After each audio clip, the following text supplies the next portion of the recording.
Olá, pessoal, tudo bem? Eu acho que eu fiquei devendo uns 3 ou 4 slides da aula 26, tá? Então, eu vou colocar lá complemento, da aula 26, tá? E vocês dão uma olhadinha. Mas são slides, assim, que não vai, assim, quem não quiser assistir, não vai fazer tanta diferença, porque é somente uma confirmação do que a gente já falou anteriormente na mesma aula, tá? Na 26. Então, eu vou só compartilhar aqui a aula, essa aqui. Acredito que foi aqui que a gente interrompeu, então, né, aquela nossa aula sobre a estrutura do DNA, ok? Então, deixa eu aumentar aqui. Pronto. Então, a gente tinha parado aqui nesse momento, né, e deixamos para complementar. Apesar de que na aula de replicação eu falei ainda um pouquinho, né, sobre os valores, né, aquele valor equivalente a cada uma das bases nitrogenadas, né? Mas tinha faltado aqui pouquíssimos slides desta aula aqui também para terminar, ok? Então, a gente falou da estrutura do DNA, né, dessa escada, então, onde nós temos os dois corrimões, né, que a gente falou, que é formado pelos açúcares e os fosfatos, e depois nós temos aqui, então, os degraus, né, sendo compostos pelas bases nitrogenadas, tá? Essas bases nitrogenadas, como a gente falou, quando a gente tiver timina e adenina, nós vamos ter, então, uma ligação por duas pontes de hidrogênio, tá, gente? E quando for citosina e guanina, ou guanina e citosina, nós teremos uma ponte tripla, então, tá? Então, 3 pontes de hidrogênio. Isso aqui, o que que acontece? Isso aqui, quando a gente vê essa ligação dupla, ela é menos forte, então, do que uma cadeia, do que uma ligação tripla, então, tá? Então, o que que acontece? Isso vai, se a gente tivesse um DNA, inteiramente de timina e adenina, por exemplo, nós teríamos uma cadeia muito mais fácil de se abrir, tá? Enquanto que, se tivéssemos uma cadeia somente tripla, seria super difícil de abrir. A gente quer que ela abra fácil? Não. A gente quer que ela seja totalmente difícil também de abrir? Não, porque essa cadeia também ela precisa, né, ser aberta hora ou outra para poder fazer então a replicação. Então é por isso que ocorre então, né, é, essa variedade então dessas bases nitrogenadas compostas, então, por essas ligações duplas e triplas, que conferem, então, uma maior força de atração entre as duas fitas aí, tá? Então, ela não é nem tão fácil e nem também impossível de ser aberta, ok? Então, isso aqui acaba conferindo mais adesão entre as duas fitas, então, da molécula do DNA, tá? Bom, aqui, gente, nada mais é que representações, tá? Então, são representações dessa molécula de DNA. É claro que é somente um fragmento, um pedacinho, uma vez que eu já falei que essa molécula de DNA é enorme, muito grande, né? E que se a gente fosse tirar ela lá do núcleo, né? E estirar ela toda, ela daria quase 2 metros de comprimento. Olha só, 2 metros de comprimento, né, de um fio, de uma molécula única, né, de uma macromolécula que contém o nosso material genético e que cabe no núcleo de uma célula. Então, para ver como é que isso está realmente consegue ficar, então, aninhado dentro desse núcleo, né? Então, aqui nada mais são do que representações que a gente faz. Aqui uma representação dessa molécula de DNA, claro que só um fragmento pequeno, né? Só para mostrar como que estão pareadas, então, a gente está mostrando elas, então, de uma forma plana, tá? E aqui as duas cadeias com as ligações duplas e triplas e tudo mais, tá? Contendo, então, fosfato, açúcar e a base nitrogenada, né? E aqui, da mesma forma, a outra fita, então, que é complementar a ela, tá? Aqui, de uma outra forma, então, olha, mostrando a dupla hélice no espaço, mostrando as ligações também da mesma forma, só que, né, é a mesma representação, gente, né, mas de uma forma espacial, então, tá? Mostrando as pontes, as bases nitrogenadas, mostrando as ligações dos fosfatos também, tá? Aqui lateralmente, olha.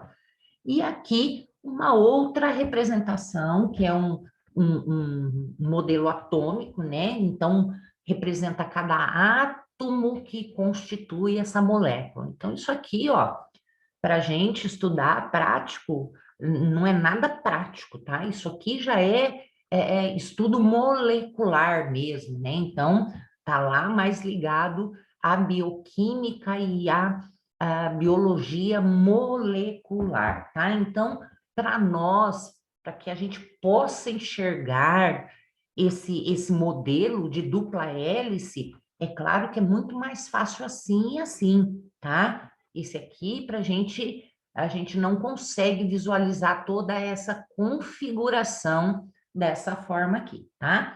Mas são apenas representações de como, né, são esquematizadas de acordo com o seu estudo, tá? Bom, então, nada mais é aqui, então, a molécula de DNA possui uma configuração estrutural bastante distinta, né? Então, é bem específica a ela.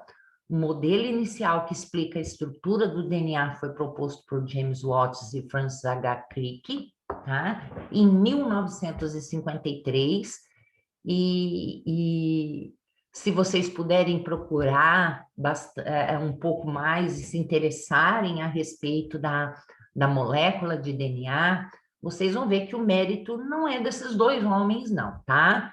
Existia uma pesquisadora antes e é bem interessante, tá? E, assim, foi tomado bem dela, então eles até chegaram a ganhar um prêmio Nobel e que ela nem foi mencionada nessa época, tá? Então, eu acho que é uma coisa bem legal de vocês irem pesquisar, se tiverem, né, interesse, é claro. Aí depois qualquer coisa a gente conversa em sala de aula. Bom, então a molécula de DNA é uma fita dupla, tá? E constituída por duas cadeias paralelas que correm em direção opostas, tá? Então a gente viu que são duas fitas, né? Onde elas são ligadas, então, por essas bases moleculares, e que ela segue aquilo, 3 para 5 linhas, enquanto aqui é 5 para 3 linhas, né? Então, em direções opostas, porque a gente depois verá lá na replicação por que que elas correm em direção opostas, né? Isso devido a quê? Elas, como se elas fossem, então, fitas contrárias, né? Enquanto uma vai de 5 para 3, a outra aqui está indo de 3 para 5. E a leitura é feita de acordo com o reconhecimento de onde é a 5 linha, que vocês ou já viram ou virão na aula de replicação, tá? Então, e os emparelhamentos, que vocês devem já estar sabendo bem, são estabelecidos através da afinidade química que as bases nitrogenadas vão, então, ter umas pelas outras. E se a gente está falando de DNA, é claro que a timina sempre terá afinidade pela adenina e a citosina vai ter afinidade pela guanina e vice-versa entre elas, tá? Então, temos aqui essa molécula de DNA, né? Então, com duas fitas e elas ainda, né, se retorcem em si, né? Formam uma hélice, então. Então, isso aqui, a gente olhando também essa molécula maravilhosa, né? Onde a gente tem, então, todo o nosso material genético aqui guardado, então, nessa fitazinha aqui que está lá dentro do núcleo das nossas células, tá? Então, se a gente está falando de DNA, a gente está falando de um ácido nucleico e o DNA é chamado de ácido desoxirribonucleico, tá? Então, ele é um polinucleotídeo, porque ele é formado por muitos nucleotídeos, tá? Formado por duas fitas, então, né? Aqui e a outra fita aqui, ou em hélices ainda ligadas entre si por pontes de hidrogênio, né? Então, que a gente viu também entre essas ligações de ponte de hidrogênio realizadas entre as bases nitrogenadas. Pareamento, então, sempre segue a mesma ordem: adenina com timina e guanina com citosina. A dupla hélice, mostrando de novo, né, um pequeno fragmento aqui de DNA, né? Então, dois filamentos, olha, né, ligados com as bases nitrogenadas e pelas afinidades aí das pontes de hidrogênio que existem entre elas, então, tá? E com polaridade oposta, ou então que a gente falou ali, ó, direções opostas, né? Por quê? Olha lá. Então, se eu tenho essa molécula de DNA aberta, eu tenho uma delas, então, sendo 3 linhas para 5 linhas, então, a outra, que é a complementar, vai ser 5 para 3 linhas. Para reconhecer, como vocês verão posteriormente, quando a DNA polimerase precisa realizar a replicação, ela chegará e identificará a fita que tem 5 linhas para 3 linhas, para que ela comece a sintetizar de 3 linhas para 5 linhas, e ela vai ficar completa. Enquanto que aqui, ela vai encontrar os 5 linhas onde? Aqui. Por isso que ela começará a sintetizar numa direção oposta, lá de cima para baixo. Esse é um modo de dizer, de cima para baixo. A fita pode estar plana, tá? Então, a outra fita que tem os fragmentos de Okazaki, que vai ser, né? Ela vai ser de tempos em tempos interrompidas, mas depois ela vai ser ligada para se tornar uma fita complementar completa, né? Então, ela vai começar aqui do 5 para formar a 3 linhas para vir para 5 linhas aqui. Ao final, teremos uma molécula de DNA para cá completa e uma molécula de DNA para cá completa também, tá? Então, esse fragmento aqui, gente, né, quando a gente fala, ó, aqui essa molécula, mas a gente está representando um pedacinho muito pequeno.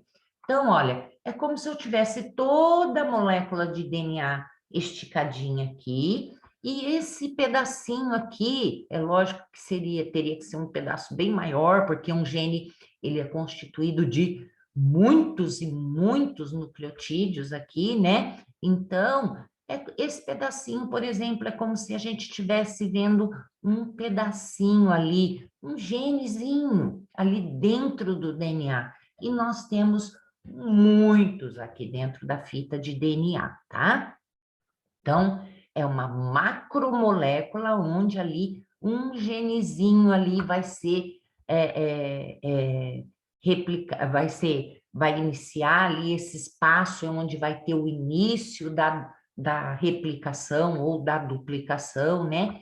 e o mesmo vai acontecer também depois quando vocês estiverem vendo a transcrição, que vai ter alguns genes de interesses aqui dentro, onde a transcrição já tem uma outra funcionalidade, que é a síntese de proteína, né?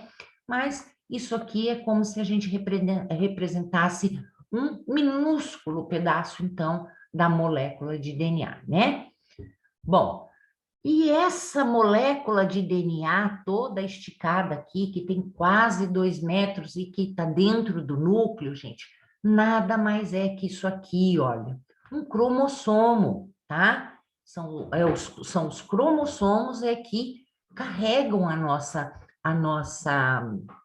o nosso genoma, né? O nosso material genético, o que nós somos, então.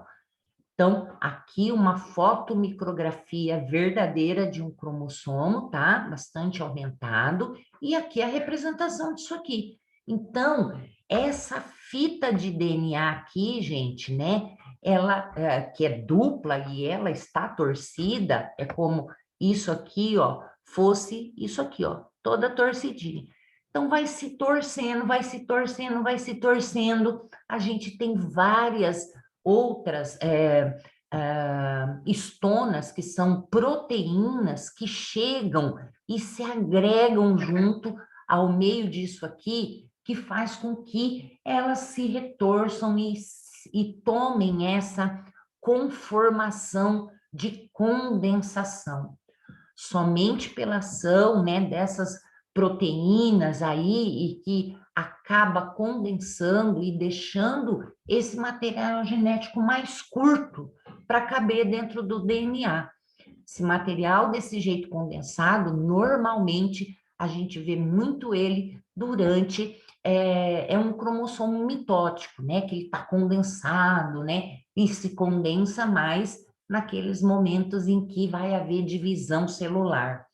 É claro que isso também ocorre afrouxamento, onde eu tenho esse material mais disperso, mas mesmo assim, ele ainda está ali bem mais enrolado ainda, tá? Para poder caber bastante ali dentro do nosso núcleo, tá? Então, nada mais é que essa fita super enrolada, olha, ela vem desenrolando, desenrolando, desenrolando, até que aqui nós temos um fragmentozinho, que é isso aqui, ó, tá?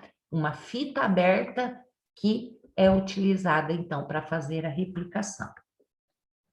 Aqui, gente, nada mais é que todo o processo de replicação é, é realizado aí um resumo, tá? Então, é necessário que essa molécula de DNA esteja, então, de forma aberta, né? Ela esteja plana e vocês verão na aula de replicação que existem proteínas e enzimas que têm essa função de fazer o desanilamento, né?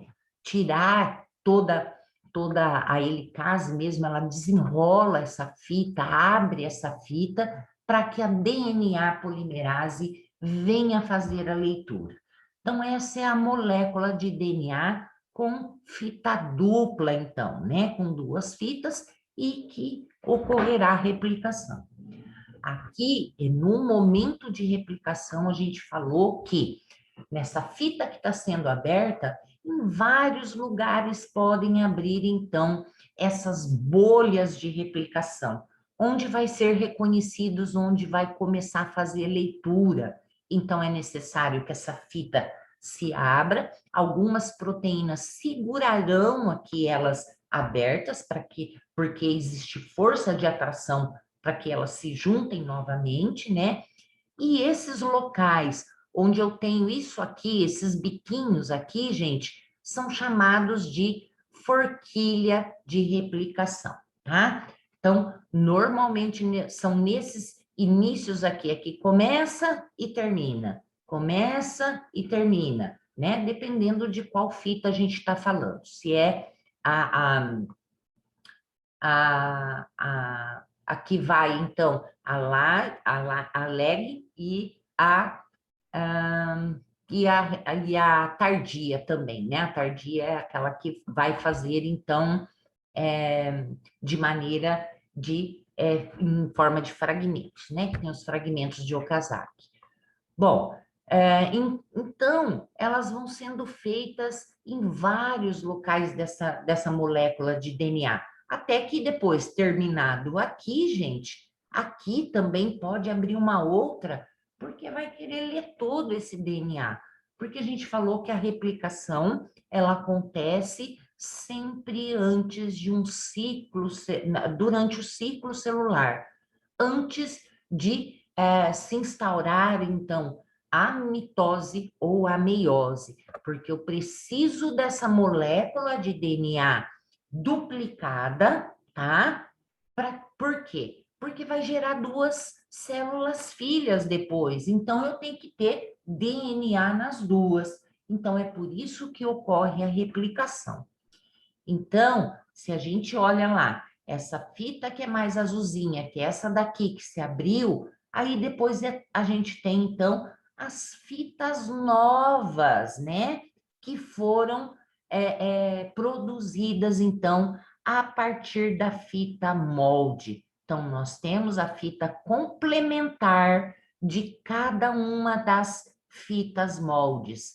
Ao término disso, o que eu tenho? Uma fita completa de DNA aqui, nova, e outra fita de DNA completa aqui, nova. Isso aqui nada mais é que um cromossomo e outro cromossomo. Nós temos várias moléculas dessa aqui, então. Nós temos 46 cromossomos em nossas células somáticas, né? Que constroem o nosso corpo, e temos 23 cromossomos, então, desses aqui, então, constituindo o núcleo das nossas células reprodutoras, tá? Então, tudo isso é duplicado para que no final, então, seja produzidas as células necessárias. Bom, pessoal, era esse o restinho que a gente tinha da aula de estrutura de cromossomo, tá? E que pega aí um pouquinho, então, da replicação, tá bom? Então, era só um pouquinho que faltava aí para vocês, tá bom? Esse vídeo também vai para a Michelle, tá, Michelle? Então, era esse pedacinho que estava faltando, beleza? Obrigada, gente, um abraço, até mais.